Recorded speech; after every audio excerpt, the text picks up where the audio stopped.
So then, in October of that year, the Clay County Fair Association was established in a meeting that was held at the Grand Opera House downtown, and it was incorporated on October 20th, 1917. And at that time, the board and officers were elected, plans were finalized, and then construction began that spring for the first fair that was going to happen in 1918.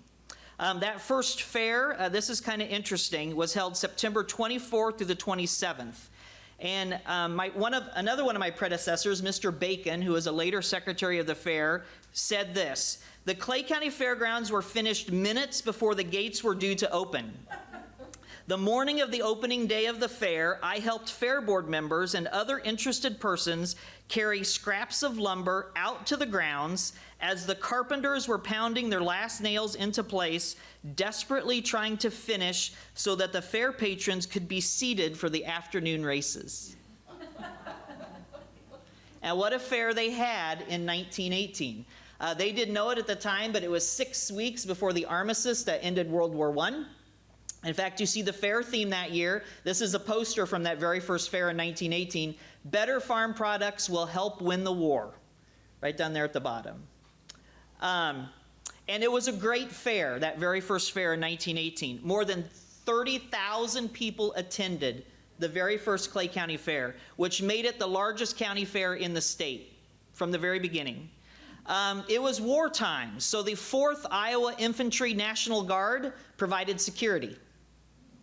The governor attended and opened the fair on opening day with a large parade, and the night shows featured a soloist, the Florida Troubadours, who were America's premier roller skaters, a trapeze daredevil who performed without a net, and a fireworks display called the Battle of the North Sea.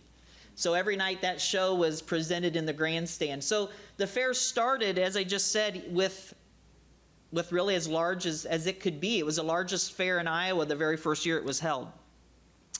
So I know these are also interactive sessions. If any of you have questions, jump in here as we kind of go through some of this stuff. Questions or comments, I've got several resources that I can dig into if I have to. So I wanted to talk, though, a lot about the people who really were responsible for putting on the fair. Because when you really think about it, it requires a pretty special group of people, first of all, to go out and bang on doors to raise money for that fair. But then secondly, to have this vision to have this big fair right off the bat. And so who were these visionaries that created this event? Well, here is the first executive committee of the Clay County Fair Association. The president was Roy G. Webb. The secretary was E.S. Perry, C.P. Bucky, B.F. Felt, Ian Kirby, and you go through the rest of that list, you see a lot of familiar Spencer names: Wilson Cornwall, J.E. McClurg, J.H. McCord, W.J. Corey, and Otto Bernstead. Those names have been featured at a lot of these other workshops as well, or these other presentations as well. People who did a lot of things to really get Spencer on the map. And really, that vision has continued. As you know, the Fair Association started in 1917. Since that time, only 83 individuals have served on the Fair's executive committee. What's fascinating is the Fair's governance structure has not really changed since 1917, where the membership elects a 27-person board of directors, who then elects a 10-member executive committee. But only 83 individuals over the past 100 years have ever served on the Fair Executive Committee. The longest serving member was Roy LeBrant. And Roy LeBrant served on the Executive Committee from 1924 to 1960, 37 years. And the first woman on the Fair Executive Committee is here tonight. Dana Metcalf was elected in 2011, but she was the first woman elected to the Executive Committee. So again, the vision really kind of continues. I found this interesting. This comes out of the Spencer Reporter, November 20th, 1918. We talked about all these preliminary fair associations. So Mr. Jabez Webb got his $3 refunded because he had an old stockholders pass from the old Fair Association, and he kept it. He had kept it since 1888. He kept 20 years. And so while there is no connection between the old association and the present, they decided to recognize the bond and honored the past. I thought that was probably a big debate item at the Fair Executive Committee after that 1918 fair. So the first president of the Fair Association is Roy G. Webb. And this was after he'd been elected to 4 years as president of the association. He came from a prominent family in Spencer.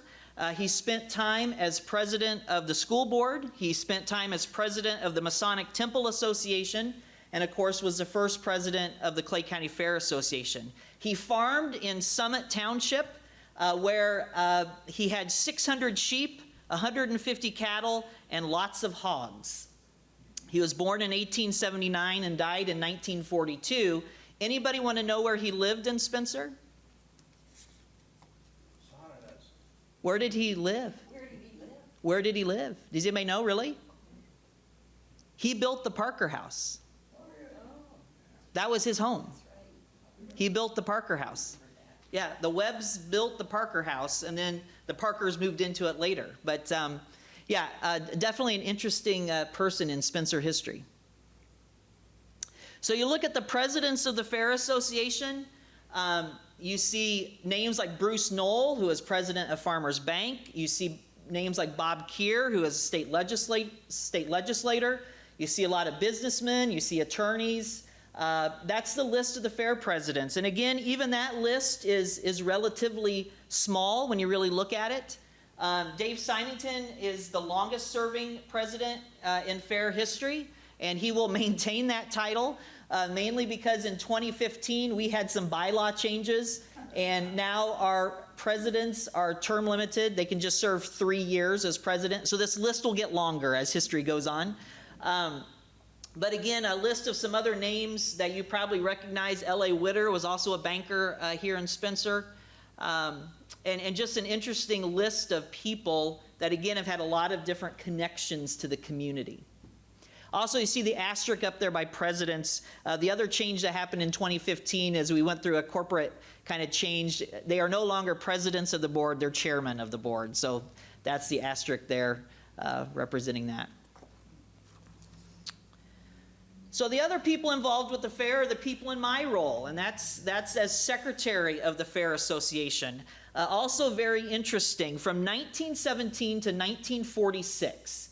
So from E.S. Perry to W.J. Knipe, or Nip, I don't know how you pronounce it, I guess.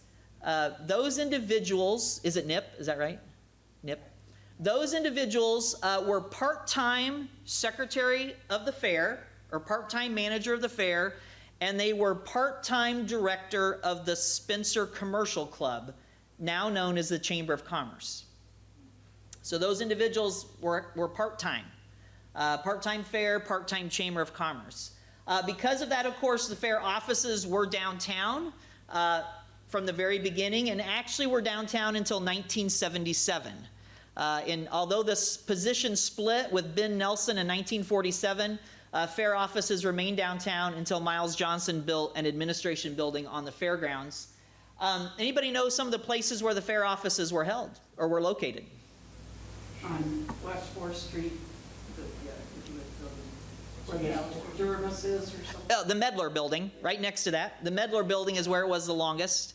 The first offices, of course, are no longer there. It's the building that used to be home to Insurance Associates. Jeff Bonenkamp's building there on the corner. That's where the original chamber was when the fair first started. The Spencer fire did affect the Clay County Fair at the fairgrounds. In a fireproof safe in my office are all of the fair executive committee minutes and fair board minutes dating back to 1931. Anything prior to 31 burned in the fire. So, yeah. So you look at the list there of fair secretaries. Another kind of interesting thing, for the most part, outside of, well, Ben Nelson, it's very interesting. Ben Nelson was hired as manager of the fair. He was the first full-time manager. And after the fair, there are some mentions in fair board minutes that he claimed he was owed more for reimbursement for expenses. And then the next thing you knew, they were looking for a new manager. So Ben, I don't know anything about Ben. He came from Sioux Falls, but he is the shortest serving manager, and then was followed by the longest, of course, Bill Woods. What's interesting too is when you go back and research a lot of these people outside of, based on the research I could find, outside of Bill Woods and Phil Hurst, they all moved to Spencer to be involved with the fair. So if you just go back a little bit, of course, Miles Johnson came to Spencer from the North Dakota State Fair and the Sioux Empire Fair. Jim Frost from the Minnesota State Fair, and I came here from time at the Missouri State Fair. So, and you get back a little further, R.E. Bucknell, for example, was hired away from the fair in Decorah in the 1920s. Mr. Emery was out of Minnesota, a couple fairs in Minnesota, so kind of an interesting list there. But the guy I really want to talk about is the first guy that got involved here, M.E. Bacon. So E.S. Perry, of course, was manager through the first fair in 1918. He left, and then M.E. Bacon became the manager. And so it was very interesting that, well, it's just very interesting what Mr. Bacon did, because according to the December 10th, 1919 Spencer Reporter, Bacon goes to Davenport. And this is very interesting. At this time, every year, the fair managers and fair board would go to Chicago for a convention. And when you read this, it's very fascinating. Spencer is to lose M.E. Bacon, secretary of the Clay County Fair and the Spencer Commercial Club. Mr. Bacon returned home Saturday from Chicago, where he had been attending the meeting of the American State and District Fairs. En route home, he stopped at Davenport and closed a contract for 3 years' service with the new fair that is being organized. So he became the first manager of the Mississippi Valley Fair in Davenport. If you know anything, though, about the Mississippi Valley Fair in Davenport, obviously Mr. Bacon liked what he saw here, because when you go to the Mississippi Valley Fair in Davenport today, this is their main entrance. Look familiar? Theirs is a little bigger. The office space is a little bigger, but yeah, M.E. Bacon would have been responsible for building that here in Spencer, and then he went across the state. Coming home, you know, think about the Clay County Fair paying his business travel to go to Chicago for a meeting, and on the way back, he stopped and got another job. So, I've got a lot of photos here we're just going to kind of click through that really just, I think, speak to the fair and what it's really about. You see some 4-H youth out front of the club building that we'll talk about here in a little bit. The $1 Million Livestock Parade was a huge attraction at the fair in the 1920s and 1930s. All of the champion livestock would be paraded around the grandstand, which would be sold out at the time. And it was always said that the sale value of all those animals would be $1 million. So it was the $1 Million Livestock Parade. That was an afternoon event every year at the fair. And of course, there obviously was no fire marshal in Spencer at that time. I don't think, Alec, this would meet planning or type things right here. And I know the fire department would not like it, but this photo is always interesting to me. One, just how people are crammed in the grandstand, but two, that would be some hot clothing to wear to the fair on some days. Well, it's in September. Yeah, well, it's in September, yeah. Another person with an interesting connection to the fair is the gentleman on the right, and that's Carl King. The famous Carl King Band performed at the Clay County Fair from 1922 and starting in 1922, I'm sorry. And in 1952, he was recognized for 30 years of service. That was before there were concerts in the grandstand. The concerts really started in the late 1960s, but from about the 1930s through that, there were palace shows or review shows every night in front of the grandstand stage, different entertainers. We recreated part of that at our Centennial Fair. So you'd have some circus acts and some different people like that, but there had to be musical accompaniment. Of course, there wasn't, CDs at that time. So the Carl King Band from Fort Dodge performed, and the gentleman there on the left handing him that award, whoops, this gentleman right here is one of the presidents of the Fair Board, L.A. Witter, and then right back there is Bill Woods, who was manager of the fair at the time, and of course this is Carl King.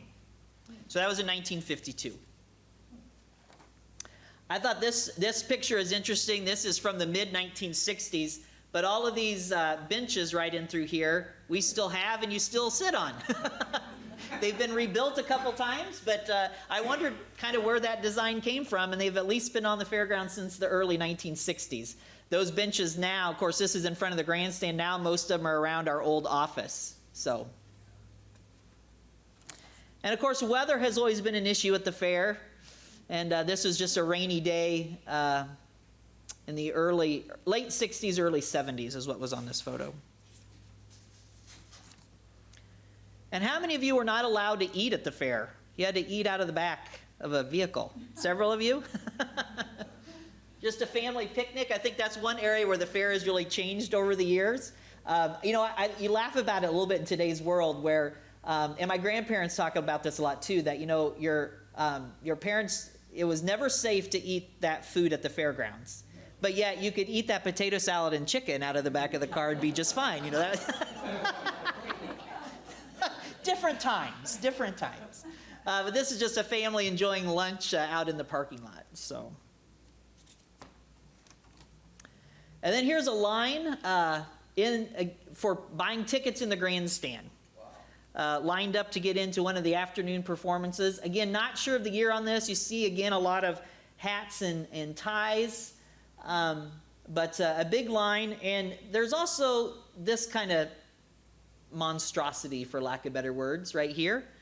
And that is the Legion Drum Corps blanket tent, or blanket stand. So in the early years of the fair, the Drum and Bugle Corps of the Glenn Pedersen Post No. 1 American Legion and W.G. Sherman of Eagle Grove did a great volume of business on the Midway. And they erected these two stands, 36 feet long, and they put up to 4,000 blankets on the stands. And what this was is winners were determined by throwing a dart at a wheel. And so it was basically a game of chance, but your prize was one of these blankets. It says here that it was this was September 26, 1929 issue of the Spencer News Herald, that Mr. Sherman had been making the fair for years and had earned a reputation for being fair. And so it was, the receipts were used to help defray expenses to the 1930 Legion Convention, which was to be held in either Boston or Miami. So they put all these blankets up, and it was like a game of chance, and your prize to take home would be a blanket. So here's a photo inside the original KICD Little Theater. How many of you remember going in the Little Theater? Okay. You know, that building was originally designed to hold chickens and roosters, but then they decided to switch it over to radio and television. So before the 1947 fair was to open, fair management was in a quandary about how to fill a portion of the building. And Ben Sanders suggested that a model railroad would be a nice addition. 2 carpenters, hundreds of board feet, and 6 days later, the Smoky Mountain Railroad started operation. A 45-foot loop of 2 tracks. It was an instant hit and surpassed the exhibit of wingless chickens on display from Iowa State University. So Iowa State brought wingless chickens, and you know, interesting. You know, it seems like at the fair, and some of you that have been on the fair board can attest to this, Roy's finishing projects at the last minute. Well, we're not nailing boards the morning of the first day of the fair, and they did the railroad basically in 6 days is how it started. But this is a major year. This will be the 75th anniversary when you do the math from 1947. 75th anniversary of the Smoky Mountain Railroad will be this year. And of course, it's grown and has become a huge attraction in its own right. And a lot of things going on there. And then the photographer of the next photo is in the room, I believe. Isn't that yours, Judy? I was on that. Oh, was that? Okay. Oh, this is Theone Quattlebaum's photo. This photo was taken in one of the fair's free entertainment tents, and they had just been told that the Twin Towers had been struck. This is September 11th, 2001 at the Clay County Fair. How many of you were at the fair that day? You know, for some people, that was the first, that was where they first heard about it. You know, I think where were you when? And for a lot of people in Northwest Iowa, they were at the fair. They were at the fair that day. Just- Yeah, go ahead, Judy. Just for the record, this is from Friday during a memorial. Okay, I'm sorry. Very good. Okay, so this was from the Friday of that week during memorial service. Okay. I've been fact-checked. That's good. We don't want any fake news out of tonight, that's for sure. Okay. All right, we've talked about the people. Now let's talk a little bit about the place. So the first fair, of course, in 1918, really featured three structures. There were several sheds and tents that were put up for livestock exhibits, but really three permanent buildings were constructed. The first one, of course, is the main gate, which is, of course, still in existence. And at that time, the main gate actually did hold the offices. The fair secretary was in one office, and the fair treasurer was in the other. So that was the offices. And then they used the towers as they could go up and look out over the grounds. So that was kind of the design of that structure. It was also designed as pedestrian only, and we'll in a minute look at the auto gate. Then there are two other major buildings constructed. One was the women's building. We'll talk about it more in just a second. And then the other was the original wooden grandstand. So the women's building is right there, obviously. A two-story building that was known for its southern plantation look with the large porch and the balcony. It sits, they built it at an odd angle, and you can kind of see the foundations a little bit of it, but it sits south of what is now the Tower Gate Pavilion is basically where it sits. So it sits right along 4th Avenue West. It was built for $5,500. The main level was restrooms and rest areas. There was concern that the ladies would not be able to keep up with their husbands through the machinery exhibits, and so they needed rocking chairs and places to rest. And so that was the first floor of this building. The second floor of the building was full of what was called fancy work, which was quilts and other exhibits like that. But that was the women's building. Later it became home to some 4-H exhibits, and I am unsure when this building was tore down. Would anybody, Glenn, would you? I really don't know when this building was tore down. Probably in the late 40s or definitely into the 50s. Okay, late 40s or early 50s, okay. Yep. All right. We talked about the automobile gate. They had parking problems early at the fair. But this little auto gate is south of the current main gate. So when you're on the fairgrounds now, I'm sorry, not south, north. When you drive along 4th Avenue West, you see the main gate, and then to the north, there's that other little gate with the driveway. That's where this sat. And as you can see, it had kind of a little tower look over it with kind of the white fencing, but I love how all of the, how all the cars are wedged in there. I don't know, I am unsure if these cars under the tent were like an exhibit, or if, you know, the board president got to park there. I don't know what that was exactly, but obviously they didn't have really good parking staff there. That would have been kind of hard to get out of if you were stuck. Obviously, the first person there was the last person. Yeah. That, and who knows? That may have been like the first parking lot in Northwest Iowa. I don't know where else there would have been that big a collection of cars. So just an aerial view. We know this photo was taken in 1923. It was the first year that the agriculture building was built. So if you look here, you see Gate A, you see the women's building, you see, of course, the grandstand, and then the ag building was there, and then all the livestock barns and sheds were more back off this way. So the annex, the grandstand annex has always been a part of it, right? No, it is not.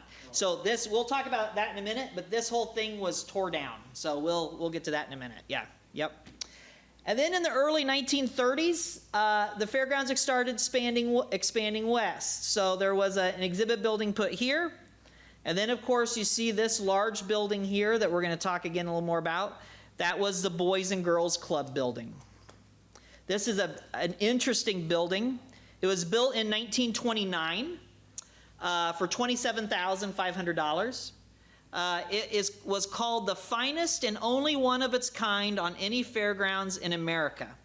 It provided exhibit space. It also it provided dormitory space. The livestock barns were added as wings. This building was torn down in 1953 so that the commercial exhibits building could be constructed on its spot. So when you're at the fairgrounds, the commercial exhibits building with the kind of the half dome, this building was on that location.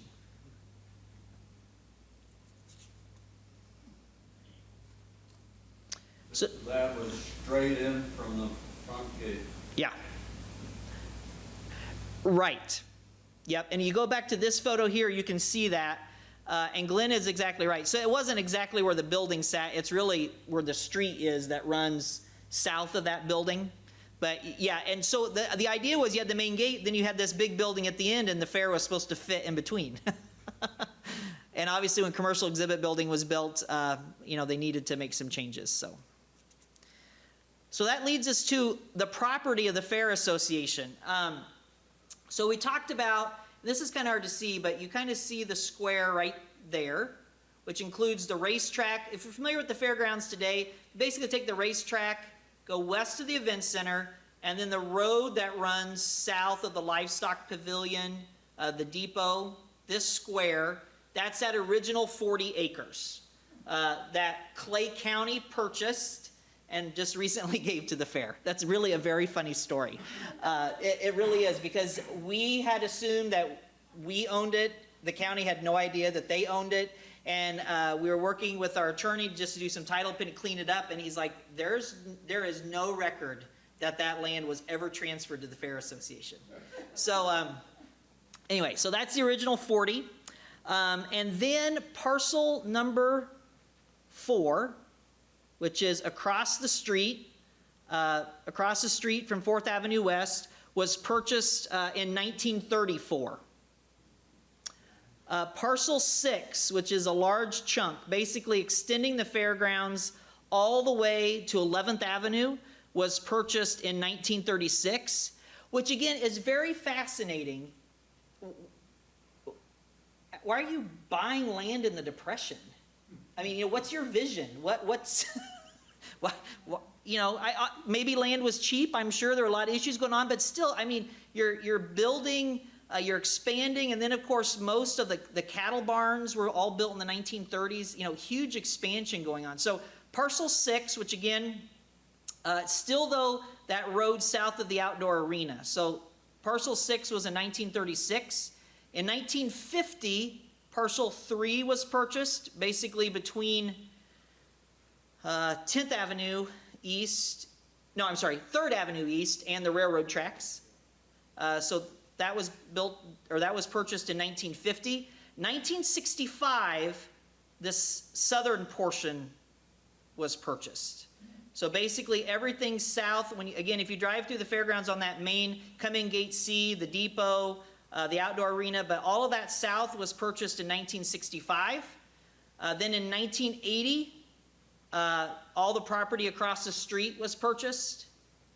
In 1996, the fair purchased the Wadby property, the home that was kind of right here as you entered the fairgrounds. Of course, at that time, before the event center was built, this was the main entrance into the fairgrounds, what is now our pit gate. But this was the main entrance that took you in, and then it got moved with the event center. Then in 2004, this piece was purchased, which is the fair's maintenance shop. So that just kind of gives you a little bit of history on when all that property was purchased. Yep, Merlin. Is that property in between ever going to be acquired? Well, if the owners of the property would like to sell it, we'd sure talk to him, that's for sure. Everything a little tough to deal with.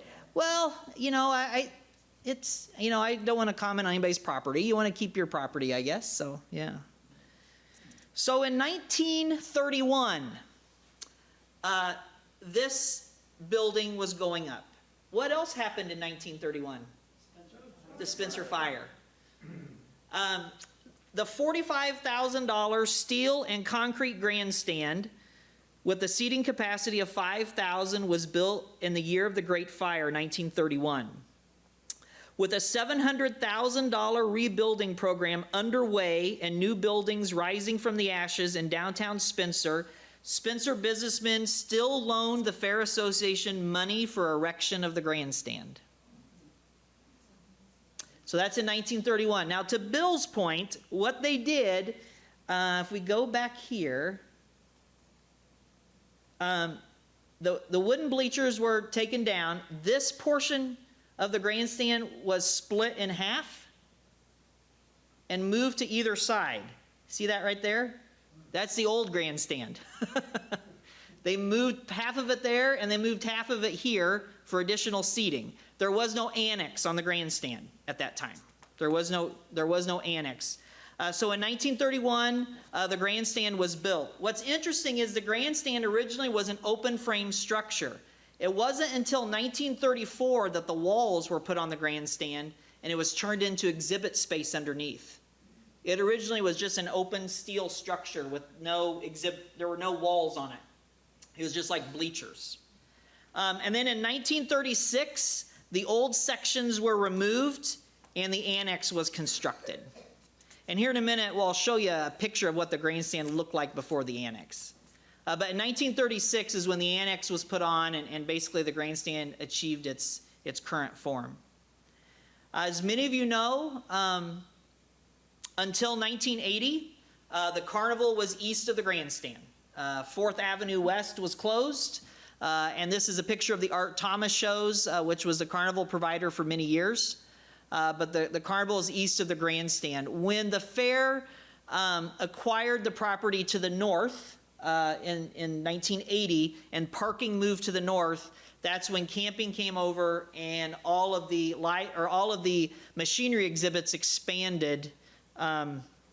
Really expanded into, when you look at old fair maps, this section 5 right in here that was purchased in the 60s was all parking. And of course this was a lot of parking. And then when this became available, the parking moved there and the carnival of course moved here and a lot of machinery expanded down here. But prior to 1980, the carnival, as you all know, was right here with that street blocked. This is just another photo just of the grounds. So you see the building here. You see the building here is the industrial building. That was the original industrial building. It got replaced with this building in 1968. But that is on the same location. So it kind of shows you where you're looking at. So the cattle barns are here. Here's the road. Of course, livestock pavilion's down here. There, of course, is the original little theater, the original KICD studio. Of course, you see that's the property line of the fair is right there. That's that road that the new depot sits right in here. But again, that was the edge of the fairgrounds at that time. So was that a public street at the time then? That I don't know. That's a good question. I think most of the streets were still considered public streets. We still have all the street signs that it is still with the city grid. So, yeah. Yep. This is another picture, just back to the beginning, I guess you could say. But look at all the people up on that balcony enjoying the view. And then you can see better in this picture, of course, this is from one of the early fairs. As mentioned, back in the background, kind of the sheds and the tents for the livestock shows. And then here's a photo, the grandstand without the annex. So this is sometime between 1931 and 1936. You see the grandstand. There's the half of the old grandstand that got split in half and moved. And then, of course, today there's an annex here off to the side. But that's what the grandstand looked like, especially with the windows and We would love, one of the plans, future plans for the fair is restoration of the grandstand and to go back to those windows and the murals and those types of things to really dress that back up. So I want to end tonight talking about the vision of the fair. And I've talked about it a couple times, but you look at the October 10th, 1918 Daily or Spencer Reporter. The fair was a success from every standpoint. The weather was ideal, the crowds were large, the fair program was carried out according to schedule, and there was something doing every minute of the day and night. There is every reason to believe that next year's fair will far surpass the 1918 fair, both from the standpoint of attendance and from the standpoint of exhibits and amusement. The huge crowds were handled so well there were no accidents of any kind. Not an automobile was smashed up, which is amazing in that parking lot. Not a person was injured. The most perfect order was kept on the grounds, and the police facilities were unsurpassed. You can't do it, was what many a fair secretary said, but it was done. A dozen or more fair officials from other fairs and from the Iowa State Fair were among the visitors. They could hardly believe their eyes, so great was the fair. More buildings will be built during the coming year, and the second annual fair will see the fairgrounds more nearly completed and even better equipped to handle the great crowds. Bill. With all the expansion in the buildings, did the fair board borrow money, or a lot of it was contributions? That's a good question. It was, what they would do is they would go back to the stockholders and basically borrow from the stockholders. The first time the fair actually borrowed money was the purchase of the Pullen property in 1980. Prior to 1980, the fair had never borrowed money from a bank. Now, you talked, the businessmen donated money to build the grandstand. I have a file that in 1953, they went back to the membership, and that's how they built the commercial exhibits building. And they actually paid that back. You actually bought, they loaned, but it was always from the membership. Yeah. In the report to the membership in 1918, Fair Secretary M.E. Bacon, before he went to Davenport, said, while the 1918 fair is a great success, the management is already planning to make the 1919 fair so much bigger and better that the 18 fair, there'll be no comparison. I think what's interesting about the fair from the very beginning, and I don't mean this disrespectfully, but sometimes in small communities, there's this sense of it's mine. I don't want to share, right? I mean, you see that, you have to be real. You see that in, churches closing, rural schools closing. It's mine. I'm not going to share. What's fascinating is the vision of the fair. In 1922, the stockholders, the members of the Fair Association, approved a plan to sell $10,000 in stock to Dickinson County residents, and they were going to change the name of the fair to the Twin County Fair. A partial bit of that was raised, but it never went through. But I mean, can you imagine that today? An organization saying, let's change the name of this thing and get more people involved. Jeremy, what was the date? 1922. So the fair is 4 years old. In 1928, the county beef show became the district beef show. That's when they started inviting the world. 1928. 1931, the county swine show became a district show. So from the very beginning, the fair wanted to expand. This article is fascinating. This is from the Reporter in 1918. Again, the executive committee voted to send M.E. Bacon to the Iowa Fair meeting, and then the American Association of State and Interstate Fairs, which is a forerunner to the International Association of Fairs, which I'm privileged to be chair of right now. But you look here at the bottom. Members of the executive committee believe that the Clay County Fair should be represented at these meetings. The local fair is one of the real big fairs in the state. They've had one, and is on par with some of the state fairs staged in some states. They've had one. The local fair is going to be even a bigger and better fair, and certainly can benefit by mingling an aristocratic company, such as the Association of State and Interstate Fairs. They'd had one fair. I mean, you talk about a lot of guts on that committee. And then you look at the circuit. Now, this is fair stationery, and this is a letter actually addressed to Mr. Ivan Reed in Peterson, Iowa, which I would assume would be, I would assume it would be Ivan's dad. But anyway, dated 1931, and it goes, why not make the circuit? And so at that time, the Clay County Fair was referring to itself as the Clay County Fair, and or world's greatest county fair. I'll tell that story in a minute. But the circuit that the fair was involved with, Davenport, that's the Mississippi Valley Fair. Des Moines, that's the Iowa State Fair. Hamlin, that's the Minnesota State Fair. Huron, that's the South Dakota State Fair. Spencer, Iowa, and then at that time, the second largest fair in the state was the National Cattle Congress in Waterloo. But, you know, again, 1931, they'd only been around for 10 years. You know, they hadn't been doing this for a long time. So the vision of the fair executive committee from the beginning and the community is very fascinating. That, you know, this fair didn't like grow over time. The very first year, it was the biggest fair ever, and then they just thought, well, that's how it is. What's interesting is their goal at the 1927 fair, again, the fair had been in existence for less than 10 years, was 100,000 paid admission. That was their theme. 100,000 paid admission in 1927. But it was wet and cold, and only 67,000 people came. So 1928, Senator Charles Curtis of Kansas, the Republican nominee for vice president, helped attain that $100,000 record by packing listeners into the grandstand. His address delivered at the Clay County Fair grandstand echoed around the entire country when he told a heckler, "You're too damn dumb to understand." I'd love to know who the Spencer person was. It was heckling. That year, 110,105 people attended the fair. That's 1928. So the fair is 10 years old, and at that time, the fair became the world's greatest county fair. All official literature since that time, since 1932, carried the slogan.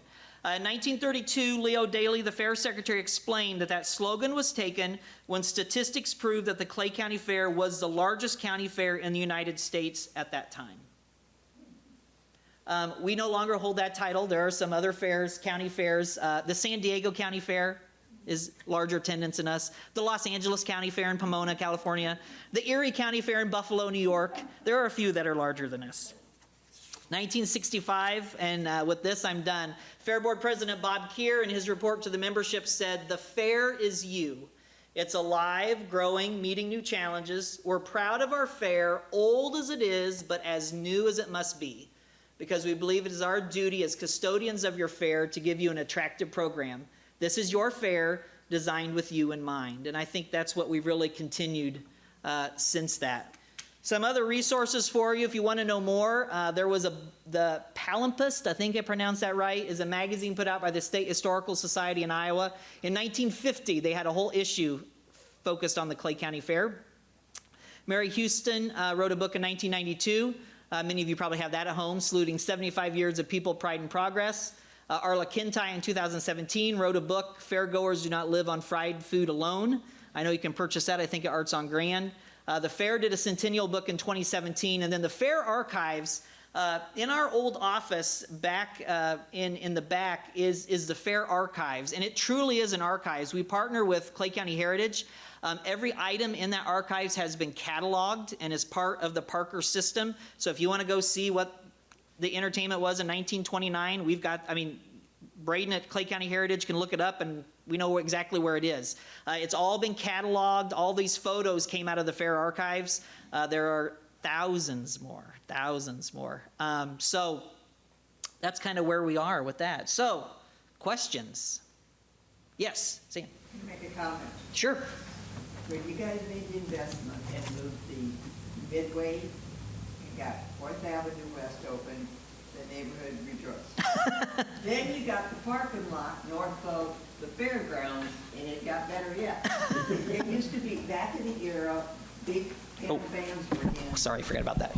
And people, everybody would park in like all the frontage and stuff. repeat that.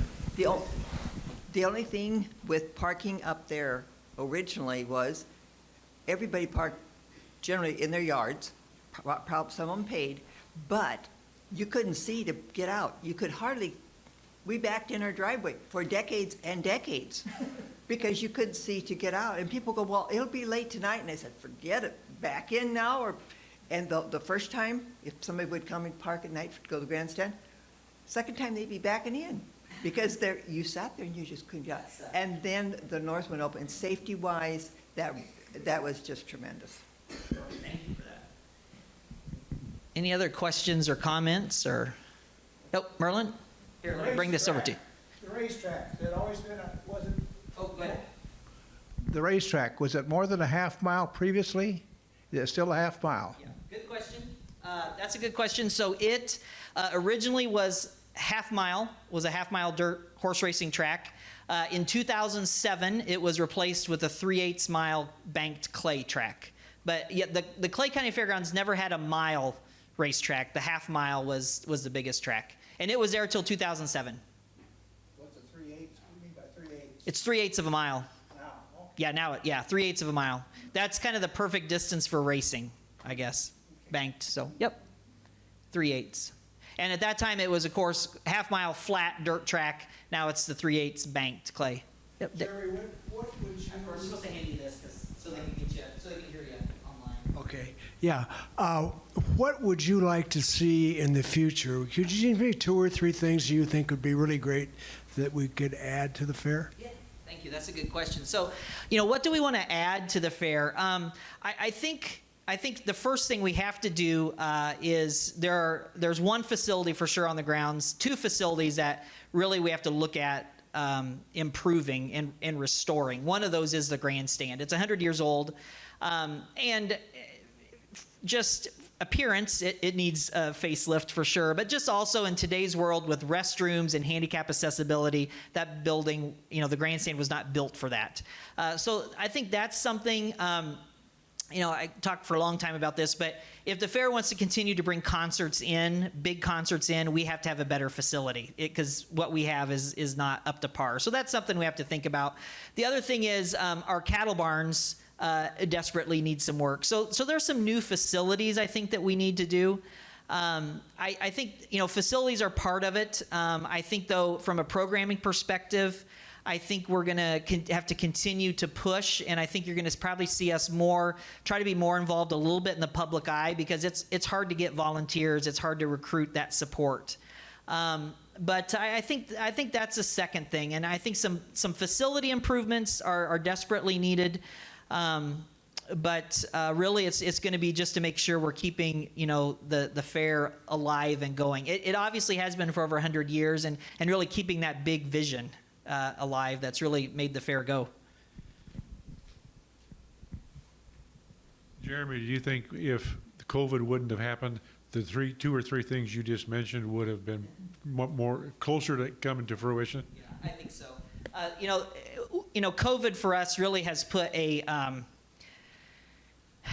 really put a stop on things. Obviously, when it's a 260 acre property that's over, if you own an 100-year-old house, you can't go a couple years and not do anything to it. Well, we did to more than one house, to 60 buildings and 260 acres. And so that's kind of affected that a little bit. And so it comes back to, and obviously you can't build buildings anymore for $5,000 or $27,000 either, so, but it's also about protecting what we have.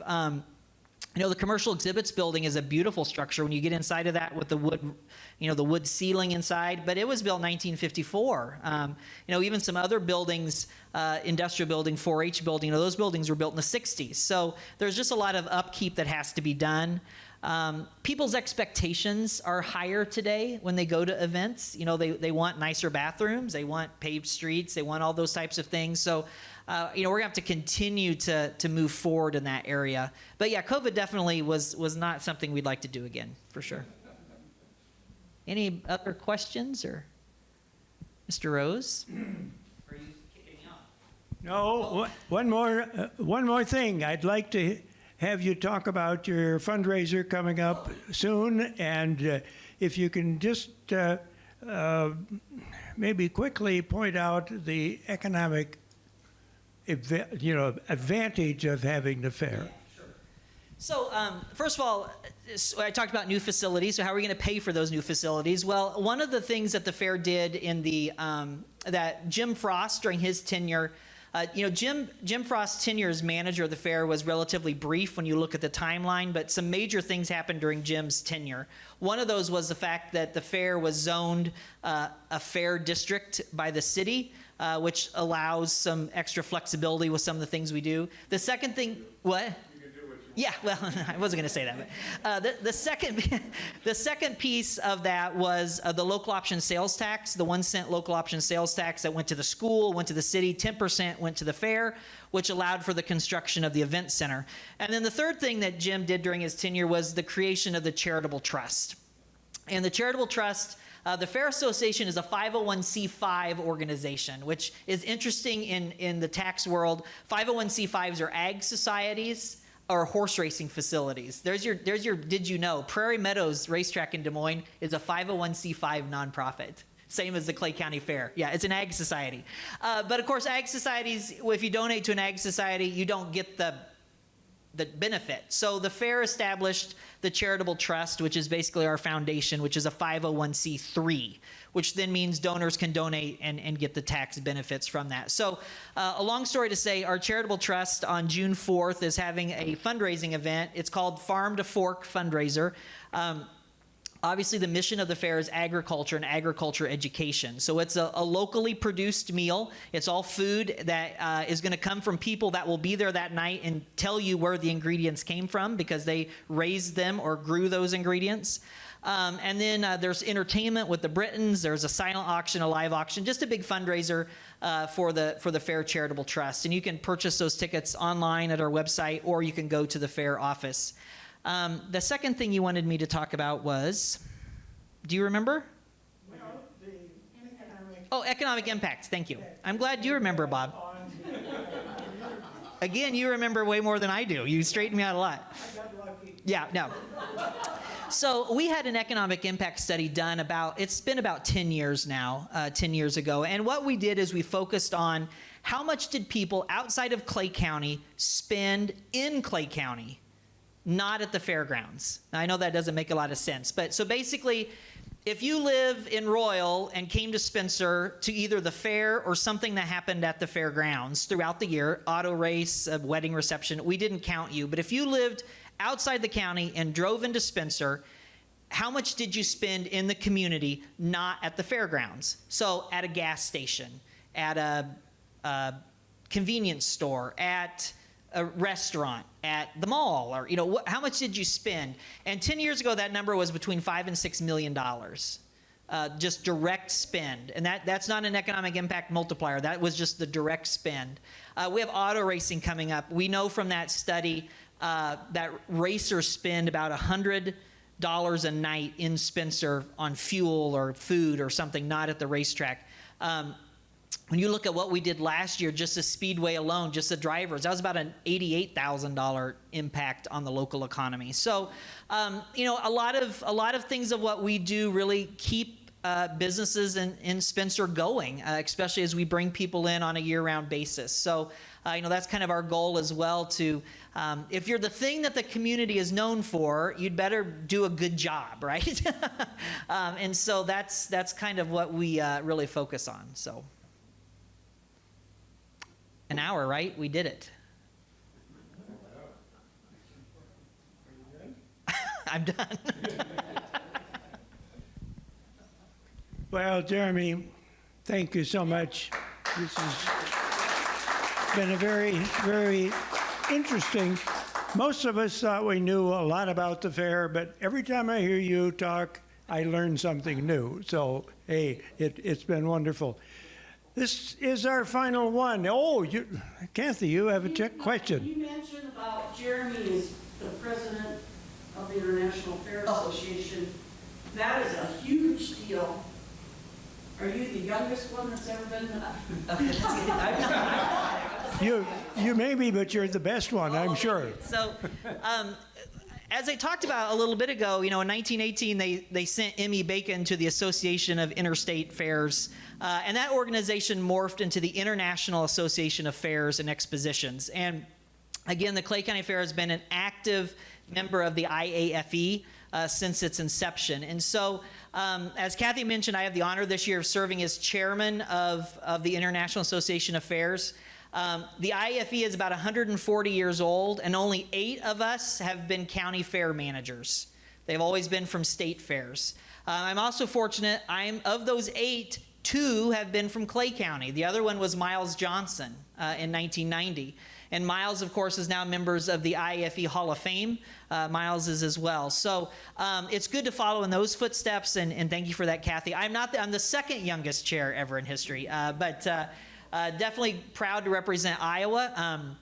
Even of those 140 years in the IFE, Miles and myself, and I think it's 3 managers of the Iowa State Fair have had that position. So definitely an honor to represent Spencer and the Clay County Fair in the last year. So thank you, Kathy. Well, thanks again, Jeremy. Very informative. So this is the final of our 5 presentations this year, and all have been extremely interesting, and this one right up there at the top of those. So anyway, we want to thank the City of Spencer for allowing us to be in this building, and most of all, thanks to all of you for supporting this, and I think we ought to do this again next year. So thank you very much.